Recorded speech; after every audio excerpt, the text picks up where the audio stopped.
Hello hello warm welcome. आज का हमारा चैप्टर है आयोनिक इक्विलिब्रियम। इसको समझने से पहले हम केमिकल इक्विलिब्रियम देख लेते हैं। मान लो एक रिवर्सिबल रिएक्शन है A प्लस बी जो हमें दे रही है C प्लस डी। रिवर्सिबल होने की वजह से वापस से C प्लस डी क्या देगा A प्लस बी।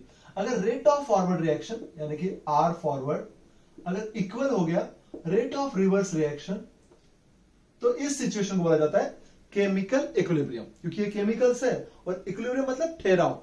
अब कोई चेंजेस नहीं होने वाले हैं, उस सिचुएशन को बोला जाएगा केमिकल इक्विलिब्रियम। अब हमारा जो चैप्टर है उसका नाम है आयोनिक इक्विलिब्रियम।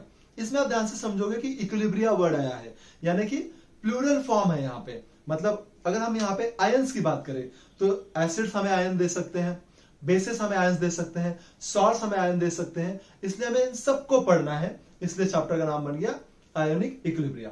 अगर हम सब्सटेंसेस की बात करें तो अगर हम सबसे पहले देखेंगे सब्सटेंसेस में तो हमें मिलेगा नॉन इलेक्ट्रोलाइट्स, यानी कि ऐसे सब्सटेंस जो फर्दर डिसोसिएट नहीं होते हैं, ब्रेक नहीं होते हैं, आयंस फॉर्म नहीं करते हैं, उनको बोला जाता है नॉन इलेक्ट्रोलाइट्स। और बाकी सब्सटेंस होते हैं इलेक्ट्रोलाइट्स। ऑब्वियसली जो एक्वियस मीडियम में आयंस फॉर्म करेंगे उनको हम क्या बोलेंगे इलेक्ट्रोलाइट्स। उसकी भी दो कैटेगरीज आती है, स्ट्रॉन्ग इलेक्ट्रोलाइट और वीक इलेक्ट्रोलाइट। अगर हम HCl जैसा एग्जांपल लेते हैं जो कि एक स्ट्रॉन्ग एसिड है, वो आपको पूरा डिसोसिएशन देगा H प्लस का और Cl माइनस का। ओके, ऑलमोस्ट 100% यानी कि complete dissociation of strong electrolytes और strong acid strong bases takes place. अगर वीक का देखना होगा तो मान लीजिए CH3COH ले लेते हैं। ये भी एक्वियस मीडियम में आपको डिसोसिएशन देगा, लेकिन इसका जो डिसोसिएशन का वैल्यू है बहुत ही कम रहेगा। यहाँ पे हमें बहुत कम मिलने वाले हैं कंपेयर विद द स्ट्रॉन्ग, इसलिए इनको क्या बोला जाता है वीक इलेक्ट्रोलाइट्स।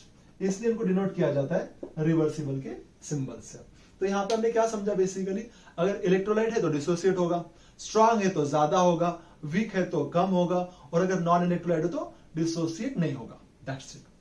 नाउ अभी हमने डिसोसिएशन तो बोल लिया, अगला टॉपिक हम समझेंगे डिग्री ऑफ डिसोसिएशन। एग्जैक्टली कैसे हम इसको जज करने वाले हैं।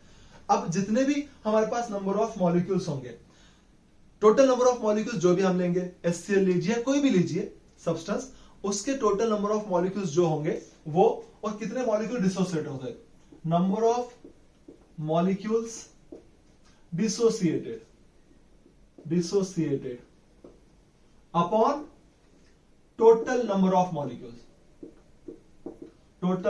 मॉलिक्यूल्स, इस वैल्यू को बोला जाता है डिग्री ऑफ डिसोसिएशन। यानी कि डिसोसिएशन को मेजर करने का जो एक पैरामीटर है उसको बोला जाता है डिग्री ऑफ डिसोसिएशन। स्ट्रॉन्ग होगा तो ये वैल्यू ज्यादा आएगा, वीक होगा तो ये वैल्यू कम आएगा। दैट्स इट, इतना ही होता है डिग्री ऑफ डिसोसिएशन। अगला कंसेप्ट बहुत इंपॉर्टेंट है जिसका नाम है एसिड्स एंड बेसिस। समझते हैं। अब हम तीन तरह के एसिड बेसिस देखने वाले हैं। मैं तीनों के तीनों यहां पे लिस्ट बनाते हैं। Arrhenius theory of acids and bases, Bronsted Lowry theory of acids and bases, और फाइनली लिवाइस थ्योरी यानी कि Lewis theory of acid and bases. सबसे पहले देखेंगे हम आरेनियस थ्योरी। अगर कोई केमिकल हमें एक्वियस मीडियम में H प्लस डिसोसिएट कर रहा है, बस डिसोसिएट कर रहा है, उसी को हम क्या बोलेंगे acid. For example HCl aqueous medium में अगर यहां पे सिर्फ H प्लस डिसोसिएट हो जाएगा उसको हम क्या बोलेंगे एसिड।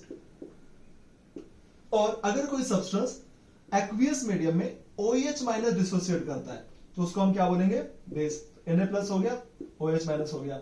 ये एक्वियस हर बार लिखना है, इसके लिए अगर कभी कभार छूट जाए तो ध्यान रखना, हर बार हमें एक्वियस लिखना ही होता है क्योंकि एक्वियस मीडियम में ही आयंस फॉर्म होते हैं। तो जो सब्सटेंस H प्लस डिसोसिएट कर रहे हैं एक्वियस मीडियम में उनको एसिड बोलेंगे, तो HCl एसिड बन गया। जो सब्सटेंस OH माइनस डिसोसिएट कर रहे हैं एसिडिक, उनको हम बेसिक बोलेंगे। NaOH यहाँ पे OH दे रहा है तो NaOH क्या हो जाएगा बेसिक सब्सटेंस। नाउ अब हर एक बेस में, हर एक एसिड में हर बार यह चाहे कंपल्सन तो है नहीं, तो इसके लिए हमने क्या किया, एक फॉर एग्जांपल अगर हम ले लेंगे NH3 जैसे सब्सटेंसेस। NH3 हमें पता है कि बेस है लेकिन इसके पास तो OH है ही नहीं, तो अगर OH नहीं है तो बेस नहीं, ऐसे नहीं हो सकता है। इसलिए ब्रॉन्स्टेड लोरी थ्योरी क्या बोलती है, any substance which accepts H plus उसको हम क्या बोलेंगे बेस, और जो भी H प्लस डोनेट करेगा, यहां पे वर्ड क्या आया था डिसोसिएट। अब मैं यहां पे वर्ड क्या बोल रहा हूं डोनेट। जो डोनेट करेंगे H plus, for example HCl फिर से लीजिए, एक्वियस मीडियम लीजिए, यहाँ पे H प्लस क्या हो रहा है, डोनेट किया जा रहा है किसी और को। ओके, ये हो गया एसिड। लेकिन यहां पे इसका डिफिनेशन कैसे लिखा जाएगा, NH3 प्लस HCl। इसमें क्या हो गया, NH3 एक H को एक्सेप्ट करेगा और HCl एक H को डोनेट करेगा, तो हमें क्या मिलने वाला है, NH4 प्लस और Cl माइनस। और रिएक्शन को हमें कैसे दिखाना होगा, रिवर्सिबल फॉर्म में। तो करेक्ट सिंबल कैसे होगा, रिवर्सिबल रिएक्शन। इस केस में क्या पता चला, NH3 जो है वो एक हाइड्रोजन मतलब H प्लस आयन को एक्सेप्ट कर रहा है और HCl एक H प्लस आयन को डोनेट कर रहा है। तो डोनर्स हो जाएंगे एसिड और एक्सेप्टर्स हो जाएंगे बेस। नाउ अब ये जो बेस है, इस केस में अगर हम बात करें, ये तो Cl माइनस क्या करने वाला है, अब ये Cl माइनस एक H प्लस को एक्सेप्ट करेगा, तो ये क्या काम करने वाला है, यहाँ पे एक्सेप्टर्स होते हैं बेसेस और NH4 क्या हो जाएगा, डोनर, और ये क्या बन जाएगा, एसिड। तो ये बन गया बेस, ये बन गया एसिड, और ये बन जाएगा एसिड, और ये बन जाएगा बेस। तो इन बेस एसिड को बोला जाता है कॉन्जुगेट एसिड बेस पेयर। इसको HCl और Cl माइनस को बोला जाएगा कॉन्जुगेट एसिड बेस पेयर। बिल्कुल सिंपल। ब्रॉन्स्टेड-लेरी थ्योरी में सिर्फ H प्लस का यूज किया गया है। H प्लस डोनर्स एसिड्स होते हैं, H प्लस एक्सेप्टर्स, अब जैसे H प्लस एक्सेप्ट करने वाला है, इसके लिए H प्लस एक्सेप्टर्स बेस हो जाएंगे। That's it. नाउ अगली थ्योरी आती है लेवाइस थ्योरी। इसमें अगर आप ध्यान से देखोगे, फॉर एग्जांपल AlCl3, तो इसमें तो हाइड्रोजन ही नहीं है, तो फिर भी हमें पता है कि AlCl3 एक एसिड है। अब इसके लिए क्या डेफिनेशन दी जाती है, ऐसे सारे सब्सटेंसेस जो इलेक्ट्रॉन पेयर को एक्सेप्ट करते हैं, इलेक्ट्रॉन पेयर एक्सेप्टर्स को क्या बोला जाता है, acids. Electron pair acceptors are acid and electron pair donors are bases. तो इतना सिंपल डेफिनेशन है। इसका एग्जांपल लेना होगा तो NH3 प्लस BF3 ये ले लेते हैं। यहां पे N के पास एक लोन पेयर ऑफ इलेक्ट्रॉन होता है। ओके, अब ये हमें क्या देगा रिएक्शन में, NH3 इलेक्ट्रॉन देगा किसको, BF3 को। ओके, तो यहां पे फिर से बॉन्डिंग हो रहा है, लेकिन यहां पे इलेक्ट्रॉन कौन दे रहा है, NH3, इसलिए ये क्या हो जाएगा, बाय लीवाइस थ्योरी ये हो जाएगा बेस और BF3 क्या हो जाएगा, एसिड, क्योंकि उसने एक लोन पेयर ऑफ इलेक्ट्रॉन को एक्सेप्ट कर लिया। शॉर्ट में देखते हैं, आयरन थ्योरी क्या बोलती है, which dissociate H plus ions are called acids, which dissociates OH minus ions are called as base. Bronsted-Lowry theory क्या बोलता है, which donates H plus ions are called as acids, which accepts H plus ions are called as bases. और finally Lewis theory क्या बोलती है, a substance which accepts the pair of electron called as acid, electron pair acceptors are acid और electron pair donors are bases. तो इस तरह से आप एसिड बेस थ्योरी को यहां पे समझ सकते हो। नाउ अब हम अगली बात करेंगे ionisation of acids and bases. Ionisation का वही मतलब है, सबसे पहले हम स्ट्रॉन्ग एसिड्स की बात करेंगे, स्ट्रॉन्ग बेसिस की बात करेंगे। HCl लेता हूं, एक्वियस मीडियम, अगला आएगा NaOH, एक्वियस मीडियम, स्ट्रॉन्ग है तो यहां पे इरिवर्सिबल रिएक्शन हो जाएगा, H plus aqueous Cl minus aqueous, simple. Base है Na plus aqueous OH minus aqueous. बस अब हमें इसी आयरनेस थ्योरी को पूरा आगे तक कंटिन्यू करना है, अगली कंसेप्ट समझने के लिए भी। नाउ अगर मैं वीक एग्जांपल लेता हूं, CH3COOH, अगर मैंने वीक का एग्जांपल लिया, अगला लेते हैं NH4OH, ये भी एसिड बेस है, लेकिन यहां पे इनका जो वैल्यू आएगा वो बहुत ही कम आने वाला है, डिसोसिएशन वाला। तो क्या बनेगा यहां पे, CH3COO minus aqueous medium plus H plus aqueous medium. तो ये डिसोसिएशन कैसे दिखाएंगे, रिवर्सिबल से। यहां पे भी देखेंगे तो NH4 plus aqueous plus OH minus aqueous. तो सिर्फ फर्क इतना ही है, ये स्ट्रॉन्ग है तो इरिवर्सिबल, वीक है तो रिवर्सिबल। That's it. अगला हेडिंग आएगा dissociation constant of weak acid and weak bases. Now अगर हम बात करें यहां पे वीक एसिड की, तो HCl लेते हैं, एक्वियस मीडियम क्या देगा, H plus AQ, A minus AQ। Dissociation constant को K से रिप्रेजेंट किया जाता है, इसका वैल्यू आता है concentration of H plus into concentration of A minus upon concentration of H। अब एक H प्लस का कॉन्सेंट्रेशन कैसे निकलता है, अगर हम इसकी रिएक्शन समझेंगे तो अगर ये वीक है तो H प्लस बहुत कम है, उसका जो भी कॉन्सेंट्रेशन बनेगा आउट ऑफ सपोज यहाँ पे हमने 1 मोल लिया है तो जितना भी बनेगा वो वैल्यू यहाँ पे लिखनी होगी 0.01 मोल 0.02 मोल जो भी आएगा, जो भी वैल्यू हमें मिल रही है वो यहाँ पे लिखिए। A माइनस एग्जैक्टली उतना ही होना चाहिए क्योंकि यहाँ पे दोनों के दोनों स्टाइकोमेट्रिक कोएफिशिएंट 1 आ रहा है और नीचे अपॉन में H है। सेम अगर हम dissociation constant of weak base की बात करेंगे तो BOH आएगा, इसकी भी रिवर्स रिएक्शन करेंगे तो क्या बन जाएगा B प्लस एक्वियस और OH माइनस एक्वियस। इसका भी अगर हम KB निकालते हैं, B स्टैंड्स फॉर बेस, तो क्या मिलेगा हमें concentration of B plus into concentration of OH minus upon concentration of BOH। ये मुझे मिल जाएगा KB का value. Ka dissociation constant of weak acid, Kb dissociation constant of weak base, that's it. Now इसी dissociation constant का use करके हमें चाहिए ओस्वाल्ड्स dilution law. वो बहुत इंपॉर्टेंट है समझने के लिए। अगर ओस्वाल्ड डाइल्यूशन लॉ को समझना है तो सबसे पहले हमें क्या करना होगा, एक पहले एसिड लेते हैं फिर बेस लेंगे, पहले पूरा एसिड के लिए सॉल्व कर लेते हैं। ऑब्वियसली अगर हम ओस्वाल्ड डाइल्यूशन लॉ की भी हेडिंग लिखने के बाद जो रिएक्शन आएगी वो यही आएगी। अब इसमें 3 स्टेप्स करेंगे। इनिशियल अमाउंट क्या हो जाएगा, हमने इनिशियली जो भी सब्सटेंस लिया है वो 1 मोल होगा और उस केस में ये कुछ अभी डिसोसिएट होना शुरू भी नहीं हुआ है तो ये 0 रहेंगे। अब कॉन्सेंट्रेशन एट इक्विलिब्रियम, अगर हम इक्विलिब्रियम में चले जाएंगे तो इन 1 मोल में से कुछ पार्टिकल, और वो कितने होते हैं अल्फा मोल्स, वो अल्फा मोल्स क्या हो जाएंगे डिसोसिएट हो जाएंगे। तो हमें वो क्या देंगे H प्लस और A माइनस, जितना H प्लस यहाँ पे उतना ही A माइनस भी। अगर मैं यहाँ पे कॉन्सेंट्रेशन एट इक्विलिब्रियम निकालू तो मुझे क्या मिला वैल्यू 1 माइनस अल्फा। नाउ अगर इसको हमने डिवाइड किया बाय V, अब V से क्यों, क्योंकि वॉल्यूम पे कॉन्सेंट्रेशन डिपेंड करता है, जितना ज्यादा वॉल्यूम होगा उतना ही कॉन्सेंट्रेशन क्या हो जाएगा कम, क्योंकि C क्या हो जाता है 1 अपॉन V, हम ऐसे सब्स्टिट्यूट कर सकते हैं क्योंकि concentration is inversely proportional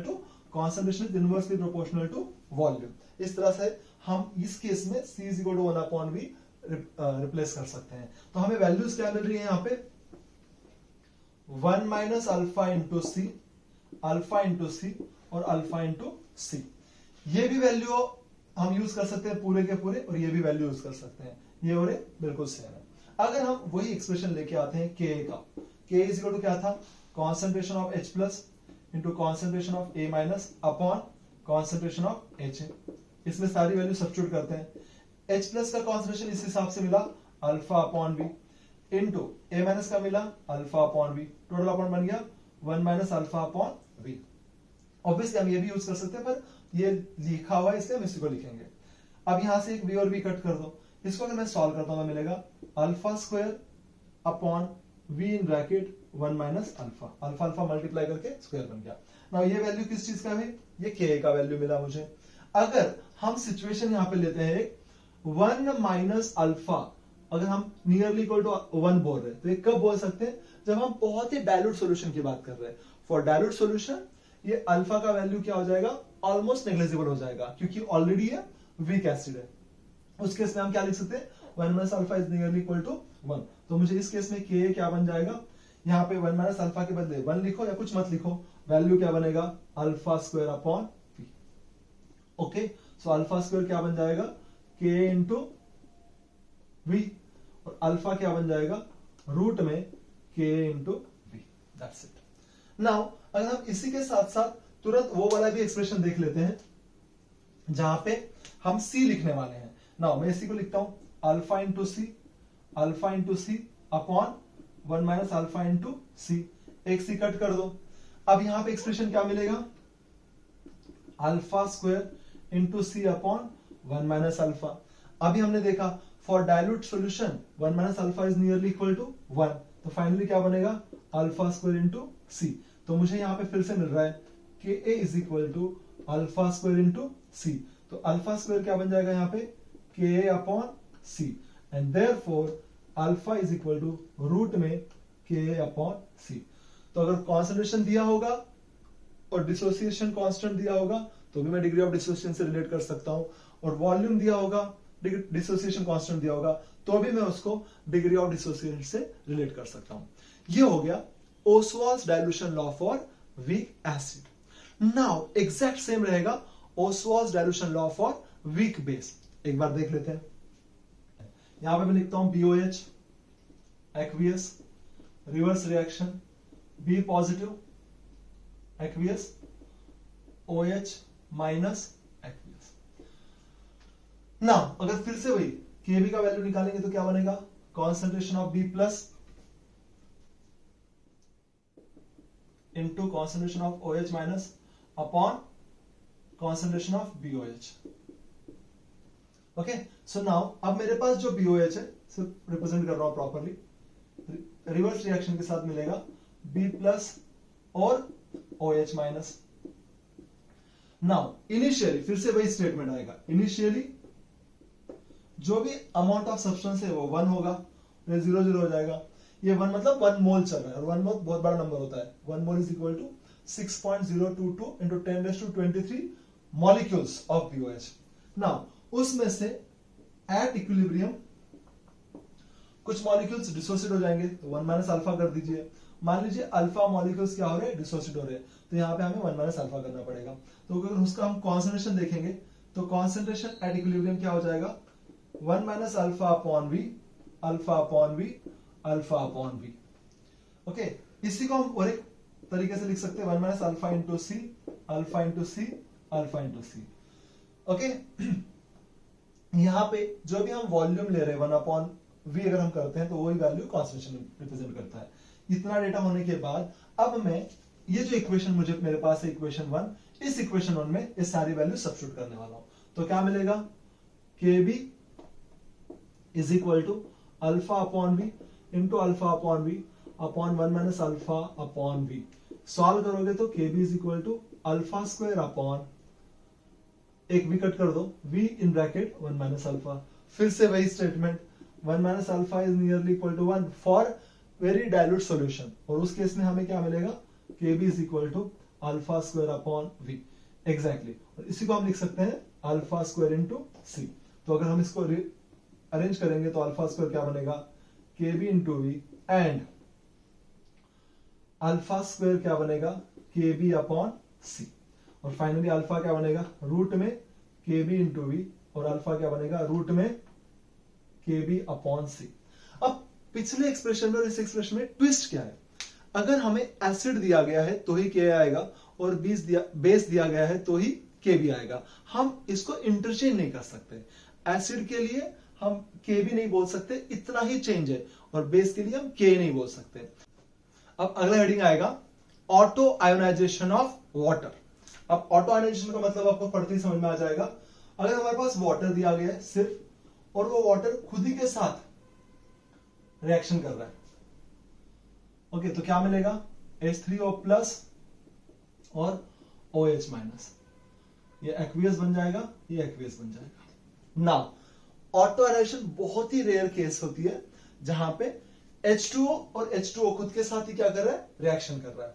now basically H2O क्या होता है, एम्फोटेरिक नेचर का सब्सटेंस होता है, यानी कि अगर H2O के कांटेक्ट में एसिड आता है तो H2O बेस की तरह काम करता है, और अगर H2O के कांटेक्ट में बेस आता है तो H2O एसिड का काम करता है। That's it. तो इसको बोला जाता है एम्फोटेरिक नेचर। यहां पे दोनों भी वाटर होने की वजह से किसी भी एक सब्सटेंस में से, अगर मैं यहां पे ले लेता हूं, लोन पेयर निकाल देता हूं और यहां पे HOH कर देता हूं, तो ये लोन पेयर इस H को ले लेगा और इस OH को हटा दिया जाएगा, तो क्या बनेगा, H3O plus and OH minus. Now ये हमें क्या मिलता है, ऑटो आयोनाइजेशन रिएक्शन।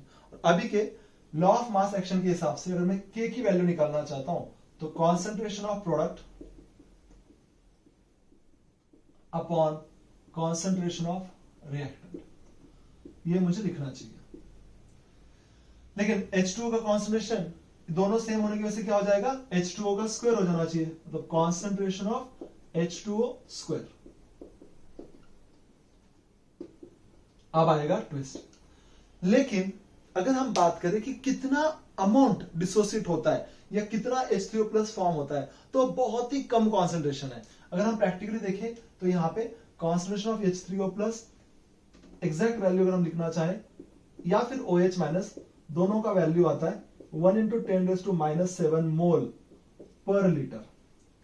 मतलब 1 लीटर में इतना सा ही मोल क्या होने वाला है, फॉर्म होने वाला है, डिसोसिएट होने वाला है। ये बहुत कम वैल्यू हो गई, यानी कि प्रैक्टिकली H2O का कॉन्सेंट्रेशन कांस्टेंट है प्रैक्टिकली। नाउ हम यहां पे बोलेंगे concentration of H2O okay is equal to constant. तो क्या आएगा, K इज इक्वल टू, इसको हम लेते हैं K डैश, सिंबल ले लेते हैं K dash, H3O plus upon OH minus upon K dash. मैं कौन से इक्वेशन की बात कर रहा हूं, ये वाला इक्वेशन जो हमने निकाला था। इसको इक्वेशन 1 अगर बोलेंगे, उसमें H2O स्क्वायर की वैल्यू लिखेंगे हम K डैश। तो अब इस K डैश को इधर मल्टीप्लाई कर लो, तो K इंटू K डैश क्या बनेगा, concentration of H3O plus into OH minus.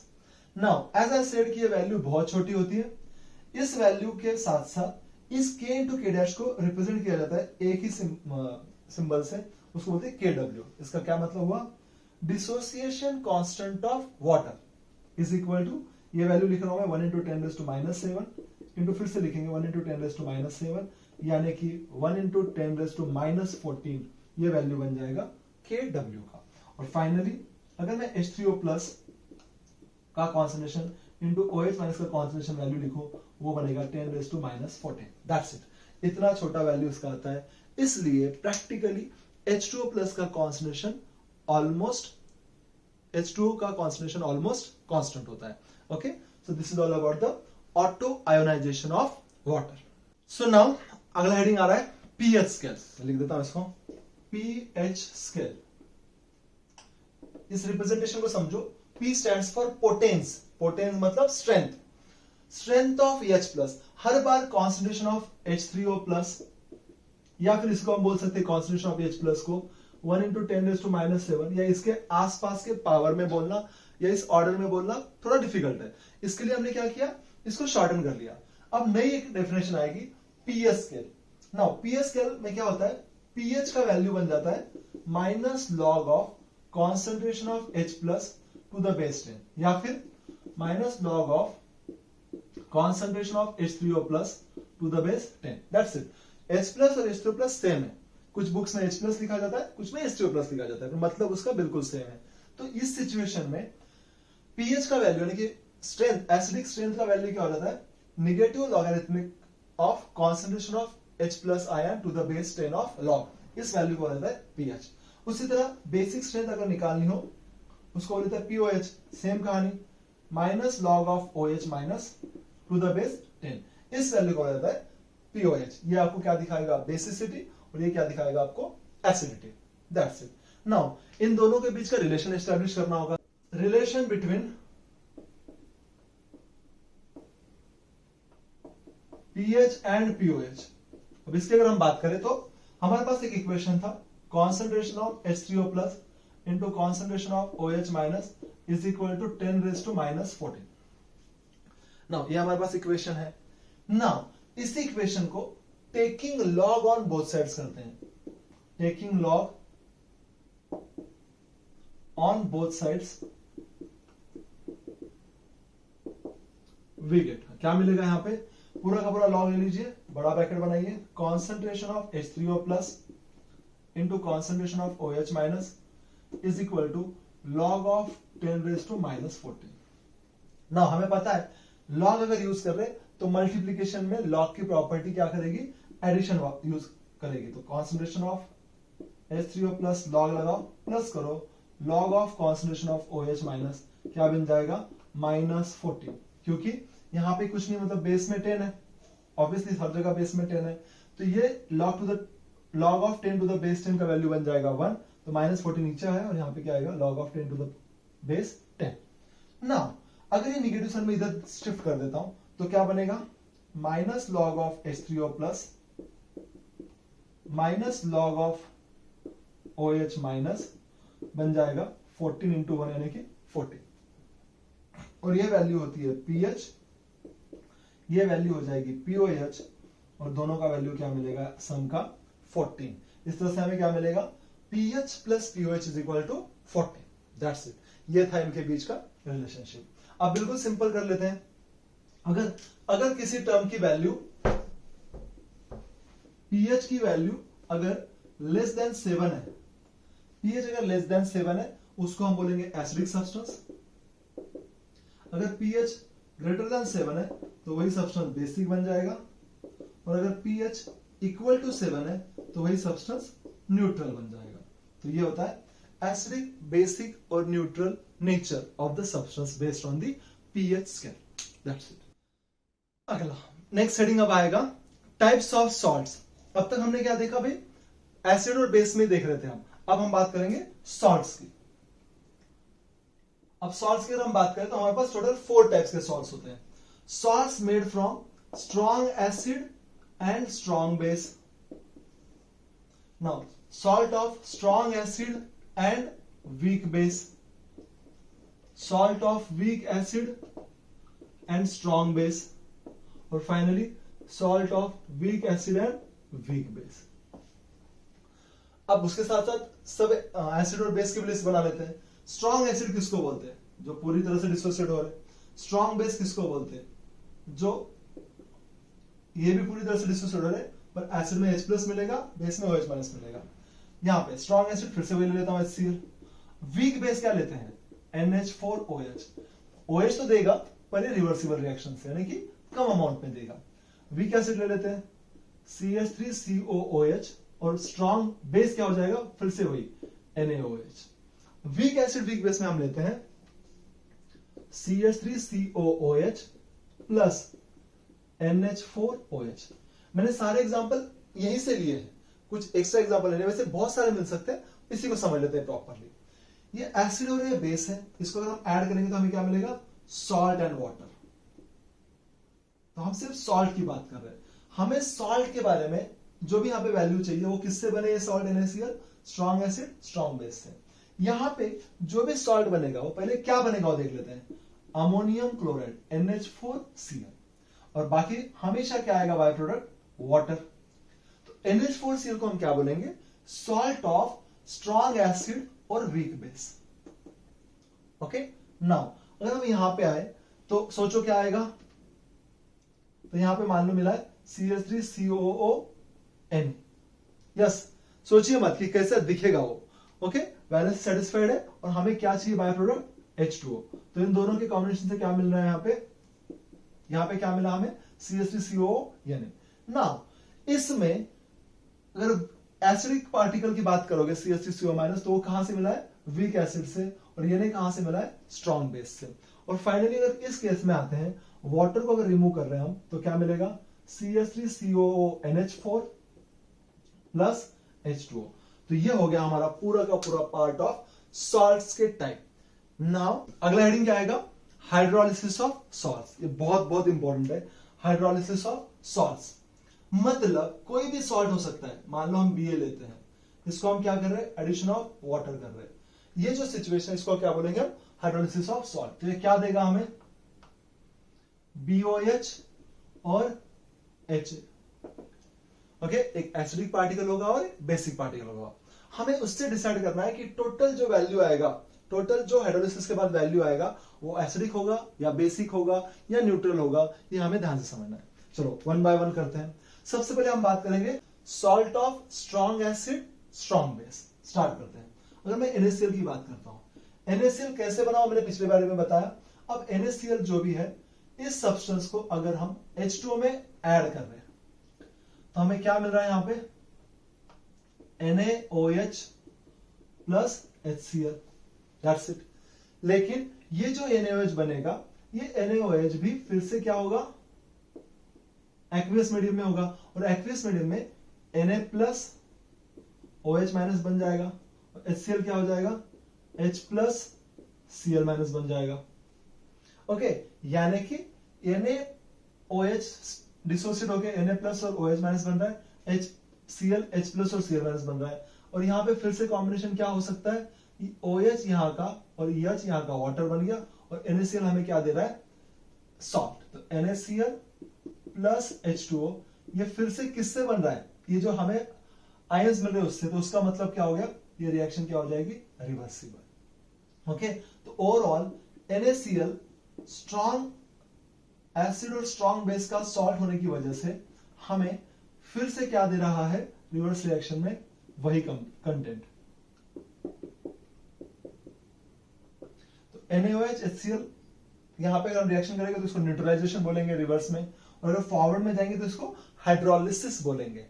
तो ओवरऑल अगर हम इसके नेचर की बात करें तो इसका नेचर क्या हो जाएगा, न्यूट्रल, क्योंकि एंड में ना कोई एसिडिक कंपोनेंट बच रहा है ना बेसिक कंपोनेंट बच रहा है, ये फिर से मर्ज करके क्या बन रहा है, पूरा सिस्टम क्या बन जाएगा, न्यूट्रल। यानी कि यहाँ पे NaCl ना हाइड्रोलिसिस में इंटरेस्ट होगा ना फिर NaOH HCl रिवर्स आने में इंटरेस्ट होगा, क्योंकि यहाँ पे प्रोसेस रुक जाएगा, NaCl प्लस वाटर ही प्रोसेस रुक जाएगा और हमें यहाँ पे एंड में न्यूट्रल सॉल्यूशन मिलेगा, न्यूट्रल सॉल्यूशन। नेक्स्ट टॉपिक लेते हैं, salt of strong acid and weak base. अब स्ट्रॉन्ग एसिड वीक बेस से क्या बनेगा, हमें हमारे पास मिलेगा NH4Cl। नाउ अगर हम इसको हाइड्रोलाइज करते हैं यानी कि एडिशन ऑफ वाटर करते हैं तो हमें क्या मिलेगा यहाँ पे क्लियरली, NH4OH एंड HCl, यही बनना चाहिए। उसमें से NH4OH क्या है, वीक बेस है, और HCl क्या है, स्ट्रॉन्ग एसिड है। तो नाउ अगर हम डिसोसिएशन की बात करेंगे तो HCl पूरी तरह से डिसोसिएट हो जाएगा और हमें क्या मिलेगा, NH4OH का NH4OH ही होगा और यहां पे बनेगा H प्लस और Cl माइनस। अब Cl माइनस तो बीच में नहीं आएगा क्योंकि हम उसके बारे में बात नहीं कर रहे हैं, हम H प्लस और OH माइनस पे फोकस्ड है। तो इस पूरी केस में NH4OH भी डिसोसिएट होगा लेकिन वो बहुत कम होगा और उसको न्यूट्रलाइज कर दिया जाएगा बाय अ स्ट्रॉन्ग एसिड। तो यहाँ पे ओवरऑल सिचुएशन में हमारे पास बहुत ज्यादा क्वांटिटी में क्या हो जाएंगे, H प्लस, यानी कि एसिडिक रेडिकल। इस वजह से ये पूरा का पूरा जो सॉल्यूशन है, मतलब salt of strong acid weak base, ये जो हाइड्रोलिसिस के बाद हमें जो भी सॉल्यूशन मिलेगा, ये सॉल्यूशन जैसे बीकर में रहेगा, वो पूरा का पूरा सॉल्यूशन क्या बन जाएगा, एसिडिक। सिंपल लॉजिक, क्योंकि यहाँ पे H प्लस बहुत ज्यादा अमाउंट में है क्योंकि वो स्ट्रॉन्ग एसिड से डिसोसिएट होकर बने हैं। इसको बैलेंस करने वाला OH बहुत ही कम अमाउंट में डिसोसिएट होगा, क्योंकि NH4OH का डिसोसिएशन क्या होने वाला है, हम करने की भी कोशिश करें तो NH4OH का डिसोसिएशन बहुत ही कम होने वाला है यहाँ पे। तो NH4 प्लस और OH माइनस, ये हो गया।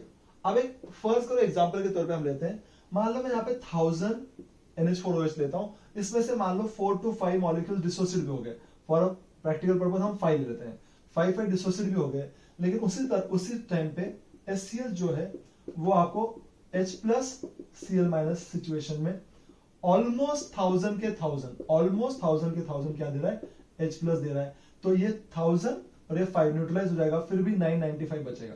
जस्ट एन एग्जांपल है ये समझने के लिए। तो 995 H प्लस अगर किसी सॉल्यूशन में एक्स्ट्रा बचते हैं पर 1000 के लिए तो पूरा का पूरा सॉल्यूशन कैसा हो जाएगा, acidic. Now obviously next number होगा salt of weak acid strong base. उसका एग्जांपल लेते हैं हम यहाँ पे, क्या बनेगा, CH3COO, ये बन गया मेरा सॉल्ट। अब इसको अगर हम हाइड्रोलाइज करेंगे H2O के साथ रिएक्ट करेंगे, ऑब्वियसली एक्वियस मीडियम में चला जाएगा, तो ये क्या बनेगा, CH3COOH plus NaOH, obviously with aqueous. Aqueous हमेशा होना चाहिए, जब भी हम यहाँ पे बात करें तब यहाँ पे एक्वियस आना ही चाहिए। नाउ फिर से जो हमने पिछली बार लॉजिक देखा, यहाँ पे भी वही होगा। इस केस में सिर्फ ये वीक एसिड है, इसलिए इसका डिसोसिएशन ऑलमोस्ट नहीं होगा, बट उसी टाइम पे NaOH का डिसोसिएशन ऑलमोस्ट कंप्लीटली हो जाएगा। इस वजह से अगर हम इसकी बॉडी से बैलेंसिंग की बात करेंगे तो बहुत ज्यादा कॉन्सेंट्रेशन में हमारे पास OH माइनस होंगे as compare with the H plus. वही एग्जांपल लेते हैं, मान लो इसको 1000 लूंगा तो 4-5 डिसोसिएट होंगे और ये तो पूरे के पूरे 1000 डिसोसिएट हो रहे हैं। तो इन दिस पर्टिकुलर सॉल्यूशन अगर आप ध्यान से देखो तो हमें बहुत सारा CH3COH मिलेगा और बहुत सारा Na प्लस और OH माइनस मिलेगा, इसलिए OH माइनस का कॉन्सेंट्रेशन हमें क्या देगा, पूरा का पूरा सॉल्यूशन बन जाएगा बेसिक। चलो इस कैटेगरी का लास्ट कंसेप्ट क्या आएगा, salt of weak acid weak base. ये जो सॉल्ट होगा इसमें दोनों कंपोनेंट कंपैरेटिवली वीक होने वाले हैं। तो फॉर एग्जांपल अगर हम लेते हैं यहाँ पे CH3COONH4, ये जो सॉल्ट है अगर मैं इसको भी हाइड्रोलाइज करता हूं फिर भी मुझे क्या मिलने वाला है, CH3COOH और NH4OH, ध्यान से समझिए ना, यहाँ का NH4OH के साथ चला गया और H आपको एसिड दे देगा।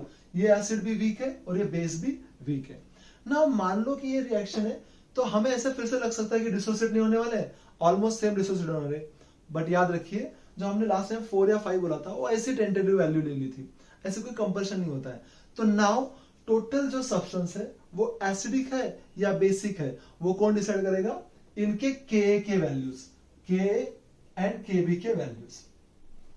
ओके, तो मैंने इस एग्जांपल के बदले ये लिखना चाहिए था, BA aqueous with H2O gives us BOH और HA।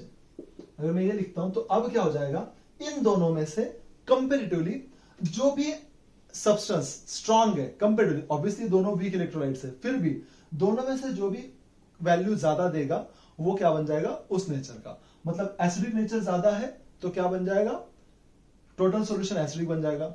बेसिक वैल्यू ज्यादा है तो टोटल सॉल्यूशन बेसिक बन जाएगा, और दोनों इक्वल आ जाएंगे तो क्या बन जाएगा? वो सॉल्यूशन न्यूट्रल। तो अगर हम एग्जांपल लें यहाँ पे NH4F का, NH4F में अगर मैं एक्वियस सॉल्यूशन बनाता हूं, H2O के साथ हाइड्रोलाइज करता हूं, तो मुझे क्या मिलेगा यहाँ पे? NH4OH और HF। ओके, तो ऑब्जर्वेशन क्या बोलते हैं? HF जो है वो कंपेरेटिवली NH4OH के कंपेयर में ज्यादा एसिडिक है, ये ज्यादा एसिडिक है। मतलब ये जो डिसोसिएट होने वाला है, देखते हैं यहाँ पे, NH4OH जो डिसोसिएट होने वाला है NH4 प्लस और OH माइनस में, और HF जो डिसोसिएट होने वाला है H प्लस और F माइनस में, इन दोनों में ये वैल्यू ज्यादा है। इतना यहां पे बोला गया है। अगर हम यहाँ पे वैल्यू भी देखेंगे तो क्या बनता है? 7.2 इंटू 10⁻⁻⁴, और अगर हम उसकी वैल्यू देखेंगे यहाँ पे तो क्या बनेगा? 1.8 इंटू 10⁻⁵। तो हमें ये क्या मिल रहा है? Kb का वैल्यू, और नीचे वाला क्या है? Ka का वैल्यू। तो हमें देख के पता चल जाता है कि K is more than Kb, और अगर K ग्रेटर देन Kb होगा तो पूरा का पूरा जो यहाँ पे वैल्यूएशन है वो क्या बन जाएगा? एसिडिक, क्योंकि सारी चीजें कहां हो रही है? एक बीकर में होगी। तो यहाँ पे H प्लस जो बनेगा उसका कॉन्सेंट्रेशन ज्यादा हो जाएगा, इसलिए पूरा का पूरा सॉल्यूशन क्या बन जाएगा? NH4F सॉल्ट के हाइड्रोलिसिस की केस में एसिडिक। ना अब हमने NH4F देखा, अगला हम लेंगे NH4Cl। अगर हम इसको हाइड्रोलाइज करते हैं H2O के साथ तो हमें क्या मिलेगा? यहाँ पे NH4OH और HCl। अब यहाँ पे HCl बहुत ही वीक एसिड है as compared with the basic nature of NH4OH। देख लेते हैं, यहाँ पे Kb का वैल्यू आएगा 1.8 इंटू 10⁻⁵, उसी वक्त Ka का वैल्यू आएगा 4 इंटू 10⁻⁻10। ऑर्डर में देख लीजिए आप, यहीं पे बहुत ज्यादा डिफरेंस आ जाएगा। तो जब Kb ग्रेटर देन Ka हो जाएगा तो ये पूरा का पूरा जो सॉल्यूशन है किस चीज से बना हुआ? NH4Cl और H2O का सॉल्यूशन, वो क्या हो जाएगा? बेसिक इन नेचर, क्योंकि ये कौन डिसाइड कर रहा है? Kb।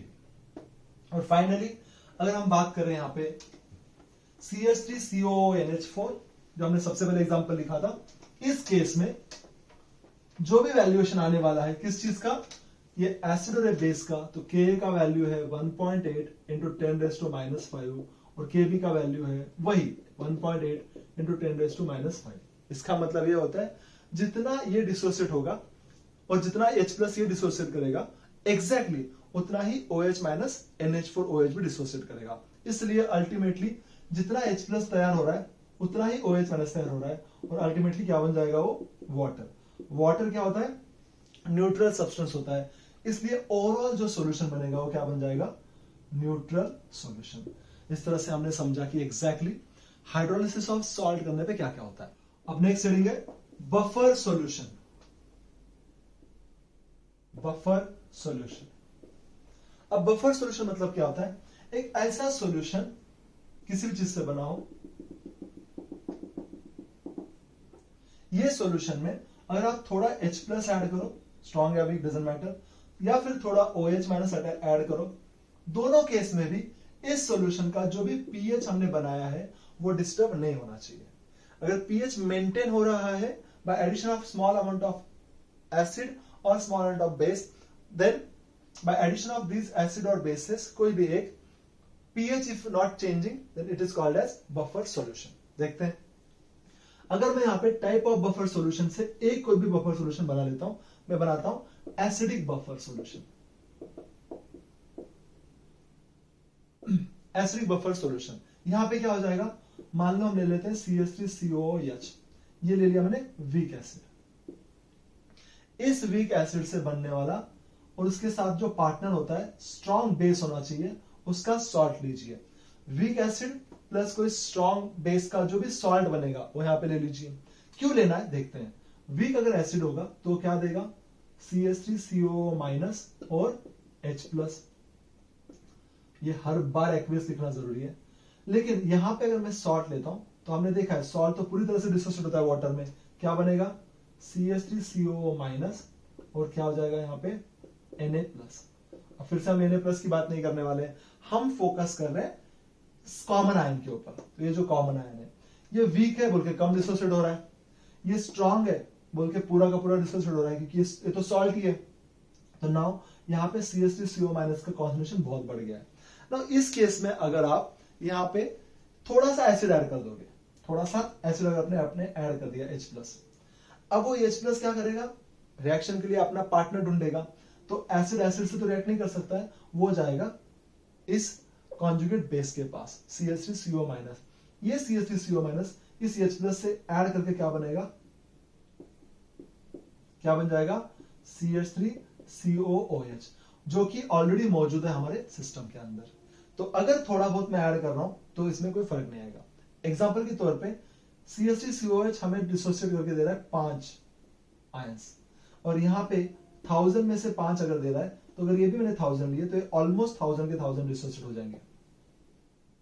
राइट है. तो उसमें अगर मैं 50 या 60 ऐड भी कर देता हूं H+ आयंस जो मैंने ऐड किए थे एक्स्ट्रा वाले, तो भी बहुत ज्यादा फर्क नहीं आएगा. अभी भी 940 के आसपास क्या रहेंगे, बैलेंस रहेंगे. क्या, CH3CO-. एक सिचुएशन. अगली सिचुएशन में इसी केस में अगर सपोज मैं यहां पे ऐड करता हूं OH-, इसमें OH- ऐड कर दिया. अब OH- किसको ढूंढेगा, एसिड को, क्योंकि वो खुद बेस है. तो OH- प्लस अगर मैं एसिड कर देता हूं CH3COOH, तो ये क्या होगा, जो H है उस OH के साथ जाएगा और वाटर बन जाएगा. एसिड प्लस बेस में हमेशा वाटर बनेगा और क्या मिलेगा हमें, CH3COO- और H2O. CH3CO- और H2O. तो CH3CO- भी ऑलरेडी हमारे पास मौजूद है, इसमें से कुछ कम हो जाएंगे तो भी कोई फर्क नहीं पड़ेगा. मीन्स व्हाट, एक ऐसा सॉल्यूशन जहां पे थोड़ा एसिड या थोड़ा बेस अगर आप डालोगे तो उसके pH की वैल्यू में चेंज नहीं होगा, उसको हम क्या बोलेंगे, बफर सॉल्यूशन. ये जो हमने लिखा है ये एसिडिक बफर है. इसी के एग्जैक्ट सेम तरीके से आप बेसिक बफर भी बना सकते हो. बेसिक बफर कैसे बनेगा उसका भी एग्जांपल लिख लेते हैं. यहां पे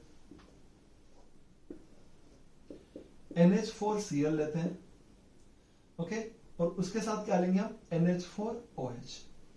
प्रैक्टिकल में हमने बहुत बार किया होगा. तो NH4OH ऊपर लिख लेता हूं, NH4Cl नीचे लिखता हूं ताकि एग्जैक्ट समझ में आए. पिछले बार की जैसा ये क्या देगा, रिवर्स रिएक्शन में NH4+ और OH-, और नीचे क्या देगा, पूरा का पूरा डिसोसिएशन होके NH4+ और Cl-. फिर इस केस में NH4 का कॉन्सेंट्रेशन ज्यादा हो जाएगा. इधर नेगेटिव चार्ज का कॉन्सेंट्रेशन ज्यादा था एसिडिक बफर में, और बेसिक बफर में पॉजिटिव चार्ज का कॉन्सेंट्रेशन ज्यादा हो जाएगा. दोनों केस में अगर आप थोड़ा H+ ऐड करो या फिर थोड़ा OH- ऐड करो, कोई फर्क नहीं पड़ेगा. H+ ऐड करोगे तो वो इस OH के साथ बैलेंस करेगा, वाटर बनेगा, और अगर OH- ऐड करोगे तो NH4 के साथ रिएक्ट करके NH4OH बन जाएगा. एग्जैक्टली सेम होगा. बफर सॉल्यूशन के अंदर pH में अभी भी कोई चेंज नहीं आने वाला है. Okay, so this is all about the buffer solution. और ये जो हमने देखा इसको बोलेंगे हम बफर एक्शन. नाउ इस केस में अगर हम pH की वैल्यू निकालते हैं तो pH क्या बन जाएगा, pKa plus log of salt upon acid. Buffer solution में क्या होती है, दो चीजें. पहली चीज होती है उसमें कोई भी एक वीक एसिड और एक सॉल्ट, कॉमन आयन का सॉल्ट. तो यहां पे ले लेता हूं मैं CH3COO. ये एग्जांपल समझने के लिए आसान है बोल के ले रहा हूं, बाकी कोई भी ले सकते हो, कोई भी एसिड से बन सकता है। तो पीएच अगर एसिडिक है तो क्या बनेगा, pH is equal to pKa plus log of concentration of salt upon concentration of acid, that's it। Value दी जाएगी, आपको सब्स्टिट्यूट करना है। अगर मैं बेसिक बफर की बात करता हूं, बेसिक बफर, इसमें क्या होना चाहिए थोड़ा सोचो, it will become pOH is equal to pKb plus log of concentration of salt upon concentration of base। ये मेरा वैल्यूएशन आएगा, मतलब ये फॉर्मूला मुझे यूज करना है। ऑब्वियसली आपको K दिया जाएगा, K के लिए वैल्यू आपको पता ही होगा, pKb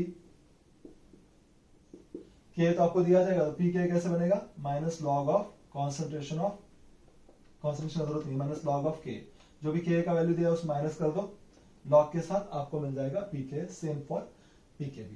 तो इस तरह से आपको क्या मिल सकता है, इक्वेशन। नाउ अभी हमने जो पढ़ा बेसिक बफर, एसिडिक बफर, इसका एप्लीकेशन क्या है। तो सबसे पहले तो इसका एप्लीकेशन होता है एक बॉडी को मेंटेन करने में ना। अगर हम ब्लड की बात करें तो ब्लड का जो पीएच होता है वो होता है 7.36 से लेकर 7.42 तक।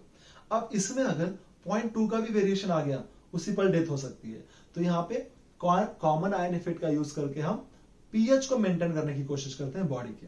ना अगली बात करेंगे एग्रीकल्चर में। तो एग्रीकल्चर में अगर हम सॉइल देखेंगे तो हर सॉइल का एक पीएच होता है, उस पीएच की बेसिस पे हमें करस्पॉन्डिंग फर्टिलाइजर चूज करना होता है, ताकि हमारा जो भी सॉइल है वो जल्दी खराब ना हो या ज्यादा खराब ना हो, उसका पीएच बरकरार रहे। अगला होगा इंडस्ट्री में, इंक इंडस्ट्री में, पेपर इंडस्ट्री में, ऐसे बहुत सारे इंडस्ट्री में यूज होता है। ड्रग इंडस्ट्री में हम पीएच यानी कि बफर सॉल्यूशन का यूज करते हैं। अगर एनालिटिकल केमिस्ट्री, प्रैक्टिकल में भी देख लो, अगर हम टेस्ट ले रहे हैं तो वहां पे भी हम NH4OH और NH4Cl ऐसे लेते हैं। कहां पे, क्वालिटेटिव एनालिसिस में। क्वालिटेटिव एनालिसिस में हम प्रैक्टिकल के अंदर भी इस चीज का यूज करते हैं। इस तरह से हम हर जगह मेडिसिन में यूज करते हैं। तो ऐसे मेडिसिन मतलब पेनिसिलिन अगर बनाना होगा तो वहां पे भी हम बफर सॉल्यूशन का यूज करते हैं। तो these are the application of buffer solution. इस सब के बाद next heading is solubility equilibrium. अब तक हमने जो देखा, स्ट्रॉन्ग इलेक्ट्रोलाइट, वीक इलेक्ट्रोलाइट और सॉल्ट, तो सारे के सारे आपको टोटल डिसोसिएशन दे रहे थे। लेकिन ऐसे भी कुछ सॉल्ट्स होते हैं लाइक AgCl, ऐसे सॉल्ट्स बोला जाता है स्पेरिंगली सॉल्युबल सॉल्ट, जो कि बहुत ही कम डिसॉल्व होते हैं एक्वियस मीडियम में, बहुत ही कम। नाउ स्पेरिंगली सॉल्युबल का मतलब ये बहुत ही कम डिसॉल्व होना होता है, यानी कि बहुत जल्दी क्या हो जाएंगे, इक्विलिब्रियम में आ जाएंगे, बहुत जल्दी इक्विलिब्रियम में आ जाते हैं। समझते हैं इसका मतलब। यहां पे मैंने सॉलिड लिखा है, फिर भी यहां पे मैंने एक्वियस लिखा है। मतलब समझिए कि जो भी AgCl मैं लूंगा उसमें से बहुत बहुत कम अमाउंट ही क्या होने वाला है, डिसॉल्व होने वाला है। इतना कि बाकी का ऑलमोस्ट सारा का सारा मुझे सॉलिड स्टेट में ही दिखेगा। मान लो हम बात कर रहे हैं ऑयल बेस्ड कलर्स की, है ना। ऑयल बेस्ड जो भी पेंट होता है और उसको मैं वाटर में डिसॉल्व करने की कोशिश करूं तो होगा ही नहीं, हमें वैसे के वैसे दिखेगा। जो एकदम स्ट्रेस अमाउंट में होगा उसका कोई मतलब ही नहीं बनता है। इसलिए हम क्या बोल रहे हैं, बहुत जल्दी इसका इक्विलिब्रियम आ जाएगा और हमें क्या मिलेगा, Ag प्लस और Cl माइनस, ये बहुत ही कम होंगे as compared with the weak electrolyte also. Now अगर मैं वीक एसिड लेता हूं या वीक बेस लेता हूं, उसका भी डिसोसिएशन इससे बहुत ज्यादा हो जाएगा। इतना कम डिसोसिएट स्पेरिंगली सॉल्युबल सॉल्ट्स होते हैं। नाउ इसके बारे में अगर हम बात करेंगे K का वैल्यू, तो क्या आएगा, फिर से भाई concentration of product ions upon concentration of given substance. यहां पे एज आई सेड कि AgCl बहुत ही कम डिसोसिएट होता है। AgCl का कॉन्सेंट्रेशन मैं ले लूंगा यहां पे constant, another constant. Now K is equal to concentration of Ag plus into concentration of Cl minus upon K dash.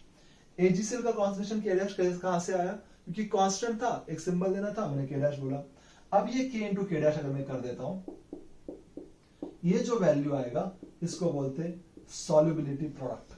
तो KSP क्या बन गया, concentration of Ag plus into concentration of Cl minus, इसको बोला जाता है सॉल्युबिलिटी प्रोडक्ट, दैट्स इट। इस equation को बोला जाता है सॉल्युबिलिटी इक्विलिब्रियम, और ये था सॉल्युबिलिटी प्रोडक्ट का वैल्यू। नाउ ये कहां पे होता है, स्पेरिंगली सॉल्युबल सॉल्ट्स में होता है, दैट्स इट। नेक्स्ट अगर हम बात करेंगे यहां पे, तो ये जो सॉल्युबिलिटी प्रोडक्ट है इसका रिलेशनशिप लगाना है सॉल्युबिलिटी के साथ। सॉल्युबिलिटी के साथ। अब वो कहां से डिसाइड होगा सॉल्युबिलिटी कितना है, फिर से देखते हैं। एक वर्ड आएगा मोलार। अब क्या आ गया यहां पे, मोलार सॉल्युबिलिटी। मोलार सॉल्युबिलिटी मतलब क्या होता है कि अगर हम सैचुरेटेड सॉल्यूशन बनाना चाहते हैं 1 लीटर सैचुरेटेड सॉल्यूशन बनाने के लिए कितना अमाउंट हमें डिसॉल्व करना होगा। पहले समझते हैं 1 molar solution.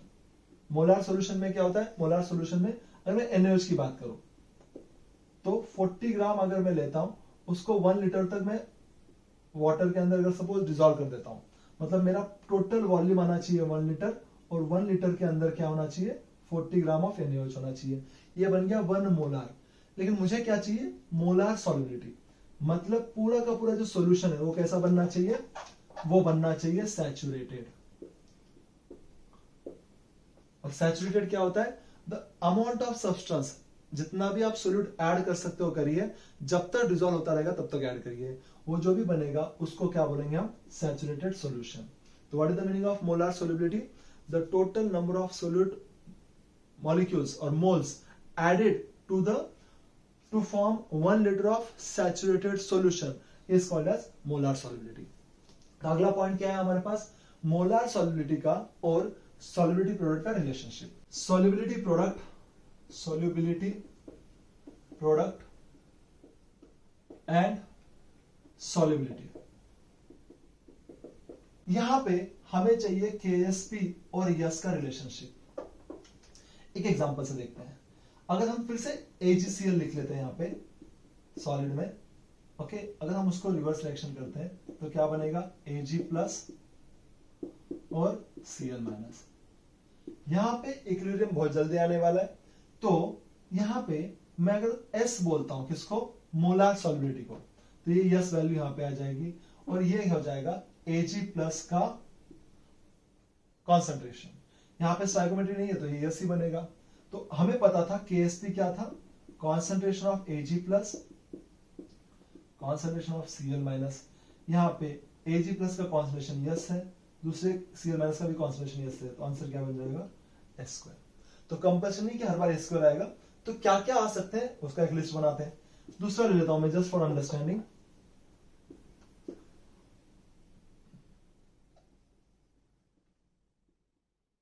BaOH twice, okay, ऐसे हम कुछ ले लेते हैं, या फिर CaF2, कुछ भी ले सकते हैं। अगर मैं CaF2 ले लेता हूं यहां पे,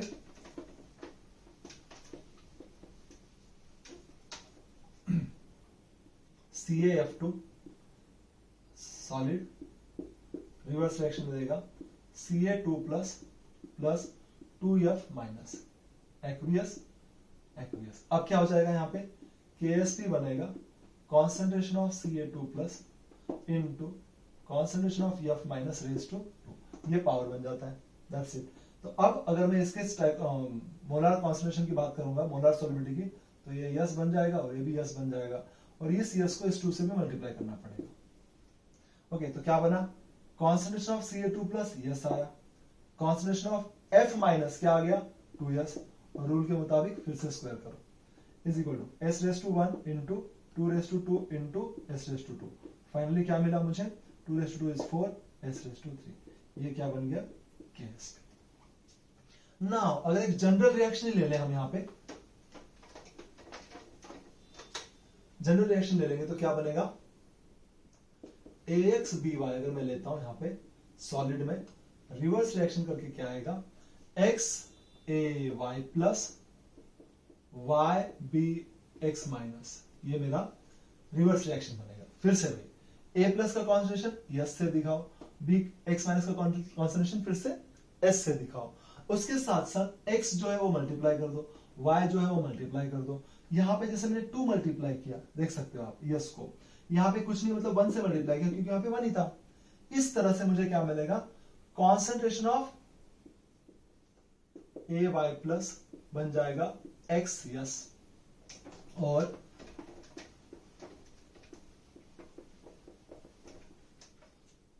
कॉन्सेंट्रेशन ऑफ BX माइनस बन जाएगा YS, दैट्स इट।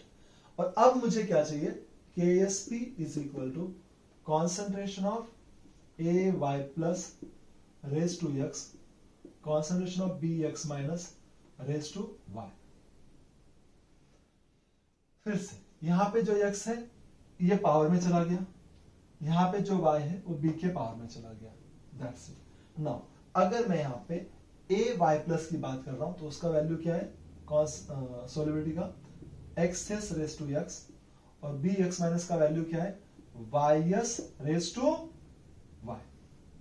सॉल्व करिए, x raise to x, s raise to x, y raise to y, s raise to y is equal to, अब सब साथ में रखिए, x raise to x, y raise to y into s, दोनों में base same है तो powers का addition, x raise to x, y raise to y into s raise to x plus y, ये बन जाएगा KSP का वैल्यू। आ रहा है समझ? चलो, so now this is all about the solubility product का सॉल्युबिलिटी के साथ relationship. So this is the relationship between solubility product and the solubility of the sparingly soluble salt. That's it. Okay. अब अगला heading आएगा condition of precipitation. Condition of precipitation मतलब PPT form होने का condition, ऐसे बोला गया।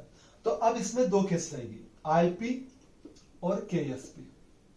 आईपी मतलब आयोनिक प्रोडक्ट, ओके, और केएसपी मतलब सॉल्युबिलिटी प्रोडक्ट। केएसपी तो हमें पता चल गया कि सॉल्युबिलिटी प्रोडक्ट मतलब एक तरह से वो डिसोसिएशन कांस्टेंट है स्पेरिंगली सॉल्युबल सॉल्ट्स का। आयनिक प्रोडक्ट मतलब कोई भी दो आयन ले लेते हैं, अगर हम फिर से एग्जांपल लेते हैं AgCl का, रिवर्स रिएक्शन में क्या बनेगा, Ag प्लस और Cl माइनस। तो ये केस में अगर मैं सिर्फ आयंस का प्रोडक्ट लिखता हूं Ag प्लस Cl माइनस, किसी भी केस में IP stands for ionic product not necessarily at equilibrium only, और KSP क्या होता है, एट इक्विलिब्रियम में ही KSP का एग्जिस्ट होता है। IP तो कहीं भी हो सकता है, कोई भी दो कॉन्सेंट्रेशन ले लीजिए आयंस के, उनको मल्टीप्लाई कीजिए तो क्या बन जाएगा, आयनिक प्रोडक्ट। अगर ये वैल्यू इक्वल टू आती है KSP के, ओके, ये कब होता है, जब हम इक्विलिब्रियम कंडीशन की बात कर रहे हैं। तो अगर इक्विलिब्रियम कंडीशन की बात नहीं कर रहे तो क्या होगा, और इक्विलिब्रियम में क्या होगा वो समझना है। हमें क्या चाहिए, कंडीशन ऑफ प्रिसिपिटेशन। ओके, अगर ये दोनों इक्वल हो गए तो क्या आ गया, इक्विलिब्रियम आ गया, प्रिसिपिटेशन आने का सवाल ही नहीं बनता है। ओके, तो यहां पे सॉल्यूशन बन जाएगा सैचुरेटेड, ओके, और कंडीशन क्या आएगी, इक्विलिब्रियम एग्जिस्ट हो जाएगा। अगली केस लेते हैं जहां पे आयनिक प्रोडक्ट मतलब इन दोनों का मल्टीप्लीकेशन अगर ग्रेटर देन KSP आता है, आयनिक प्रोडक्ट अगर ग्रेटर देन KSP है तो इसको हम क्या बोलेंगे, super saturated, super saturated solution. और ऐसे केस में क्या होगा, प्रिसिपिटेशन एग्जिस्ट करेगा, यानी कि प्रिसिपिटेशन होगा। नाउ अगर मैं उल्टा करता हूं, IP लेस देन KSP कर देता हूं, तो इसको हम क्या बोलेंगे, अनसैचुरेटेड सॉल्यूशन, और ऐसे केस में कभी भी प्रिसिपिटेशन नहीं होगा, प्रिसिपिटेशन इज नॉट पॉसिबल। फिर से एक बारी, अगर IP is equal to KSP है तो सैचुरेटेड है और इक्विलिब्रियम एग्जिस्ट करता है, IP ग्रेटर देन KSP है तो सुपर सैचुरेटेड है और प्रिसिपिटेशन होगा, और IP लेस देन KSP है तो सॉल्यूशन अनसैचुरेटेड है और प्रिसिपिटेशन भी नहीं होगा। दैट्स इट, ये था हमारा कंडीशन ऑफ प्रिसिपिटेशन का पार्ट। नेक्स्ट देखते हैं कॉमन आयन इफेक्ट। हमने ऑलरेडी देखा है इसको, और यहां पे हेडिंग के साथ समझेंगे। अगर सबसे पहले मैं कॉमन आयन इफेक्ट की बात करता हूं तो मैं यहां पे क्या ले रहा हूं, केमिकल ले रहा हूं बेकर में, वो केमिकल लेता हूं मैं CH3COOH। ओके, मैंने कोई भी एक वीक इलेक्ट्रोलाइट ले लिया। नाउ इसके साथ मैं लेता हूं यहां पे इसी का कॉमन आयन CH3CO, यानी मुझे मतलब है CH3CO के साथ ये डिसोसिएट करके क्या देगा, CH3CO माइनस और H+। हमने same to same buffer action में भी किया था, यहां पे भी वही कर रहे हैं, फर्क ध्यान से समझना। CH3CO माइनस और क्या बन गया, Na+। फिर से वही कंसेप्ट समझते हैं, एक बार लिख देता हूं एक्वियस। वीक है तो कम डिसोसिएट होगा इसलिए रिवर्सिबल है, स्ट्रांग है तो पूरा का पूरा डिसोसिएट हो जाएगा क्योंकि सॉल्ट है ना। यहां पे अगर मैं इस आयन की बात करूं तो अगर मैंने यहाँ पे 1000 CH3COH ले लिए, उसमें से यहाँ पे 5 और 5 क्या हो गए, डिसोसिएट हो गए मान लीजिए। तो यहाँ पे अगर मैं ये भी 1000 लेता हूं तो कितना डिसोसिएट हो रहा है, ऑलमोस्ट 1000 डिसोसिएट हो जा रहा है, ये बचेगा ही नहीं। ओके, क्योंकि वो सॉल्ट है, सॉल्ट का अगर हम हाइड्रोलिसिस करेंगे तो ऑलमोस्ट पूरे के पूरे आयंस में कन्वर्जन हो जाते हैं। नाउ ध्यान से देखोगे तो इस H+ के लिए इसकी एब्सेंस में सिर्फ 5 CH3CO- थे, पर जैसे ही मैंने कॉमन आयन वाला सॉल्ट डाल दिया इस H+ के लिए, 5H+ के लिए, इस केस में मेरे पास 1005 CH3CO- है। यानी कि ये कॉमन आयन आते ही H+ के साथ तुरंत रिएक्शन करने के लिए बहुत सारे ऑर्गेनाइजेशन स्पेसीज आ चुके हैं। मतलब 5H+ के लिए आप सोच लीजिए 1005 नेगेटिव चार्जेस, तो बहुत ही ज्यादा कॉन्सेंट्रेशन बन गया नेगेटिव चार्जेस का। इस वजह से रिवर्स रिएक्शन बहुत फास्ट होने वाला है। जैसे ही निकला ये तुरंत उसके साथ ऐड किया और तुरंत रिवर्स रिएक्शन हो गया।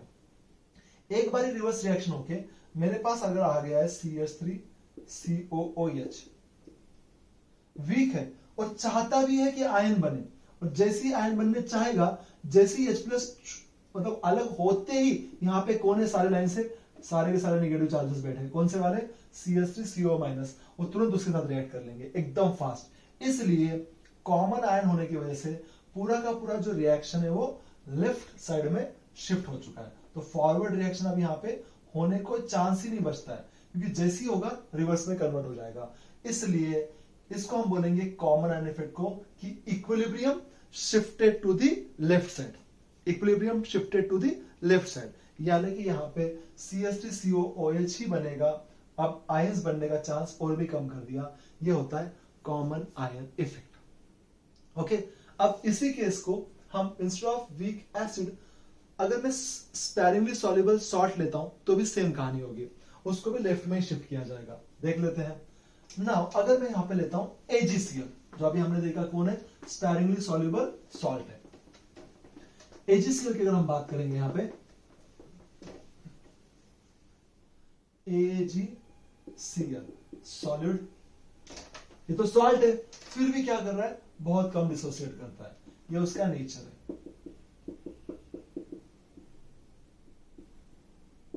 इसके साथ एक ऐसा छोड़ दीजिए सब्सटेंस जो स्ट्रॉन्ग इलेक्ट्रोलाइट तो है, लेकिन यहां पे क्या फॉर्म कर रहा है, Ag+ यानी कि कॉमन आयन, और ये NO3- इससे कोई मतलब नहीं है हमारा। अब यहां पे Ag+ और Cl- वैसे ही नहीं हो रहा था, और जब अगर हो भी रहा है तो आपने क्या कर दिया, बहुत सारे Ag+ का कॉन्सेंट्रेशन दे दिया। वही कहानी बोलूंगा मैं, स्पेरिंगली है, मान लो यहाँ पे 2 या 3 ही डिसोसिएट हो रहे हैं, और ये पूरे के पूरे 1000 डिसोसिएट हो रहे हैं। स्टार्टिंग में कितने लिए थे, 1000, यहाँ पे कितने लिए थे, 1000। ये 1000 में से सिर्फ 3 डिसोसिएट हो रहे हैं समझने के लिए, और ये 1000 में से पूरे के पूरे डिसोसिएट हो रहे हैं। तो उस केस में Cl-, 3 Cl- के लिए अब मेरे पास कितने Ag+ है, तो 1003 Ag+ आ गए। तो जैसे ही Cl- हटेगा Ag+ उस पर टूट गिरेगा और क्या बनेगा, फिर से क्या बन जाएगा, AgCl। तो इक्विलिब्रियम कहां शिफ्ट हो रहा है, लेफ्ट में। तो फॉरवर्ड रिएक्शन का चांस कम हो रहा है और बहुत ज्यादा रिवर्स रिएक्शन ही शिफ्ट हो रही है। तो यही रिएक्शन क्या हो जाएगी, स्ट्रॉन्ग हो जाएगी। इस केस में हमें क्या ऑब्जर्वेशन होता है, equilibrium shifted to the left hand side. This is the common ion effect on the sparingly soluble salt. तो हमने यहाँ पे टॉपिक के सारे कंटेंट को बहुत अच्छे से समझा। जो भी हमारा चैप्टर था हमने उसको पूरी तरह से समझने की कोशिश की। इसके बावजूद अगर कोई सवाल बचता है प्लीज कमेंट में, हम उसको भी डिस्कस जरूर करेंगे। Thank you very much.